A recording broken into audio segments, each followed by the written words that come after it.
ധാർമ്മികതയുണ്ടെങ്കിൽ രാജിവെക്കണമെന്ന് ഞാൻ പറയുന്നില്ല. കാരണം ധാർമ്മികതയുള്ള പ്രവൃത്തിയല്ലല്ലോ ചെയ്തുകൊണ്ടിരുന്നത്. ഒരു ധാർമ്മികതയുണ്ടെങ്കിൽ അദ്ദേഹം രാജിവെക്കേണ്ടതാണ്. കാരണം അല്ല, ഇനിയിപ്പോൾ അതിനെക്കുറിച്ച് ചർച്ച ചെയ്യേണ്ട വിഷയമല്ല. ആ ചാപ്റ്റർ ഞങ്ങളെ സംബന്ധിച്ച് അത് ക്ലോസ് ചെയ്ത് കഴിഞ്ഞു. ഇനി പുറത്താക്കപ്പെട്ട ആർക്ക് വേണ്ടിയും പാർട്ടിയിൽ വാദിക്കാൻ പാടില്ല.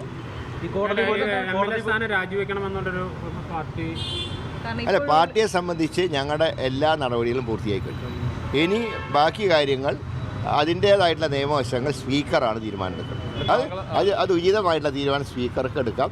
പക്ഷേ ഈ പറഞ്ഞതുപോലെ ധാർമ്മികതയുണ്ടെങ്കിൽ രാജിവെക്കണമെന്ന് ഞാൻ പറയുന്നില്ല. കാരണം ധാർമ്മികതയുള്ള പ്രവൃത്തിയല്ലല്ലോ ചെയ്തുകൊണ്ടിരുന്നത്.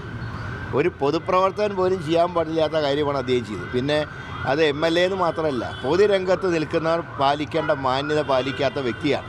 അങ്ങനെ വ്യക്തിയോട് നമ്മൾ ധാർമ്മികത പറഞ്ഞിട്ട് കാര്യമില്ല. അതിൻ്റെ നടപടി സ്പീക്കറാണ് കൈക്കൊള്ളുന്നത്.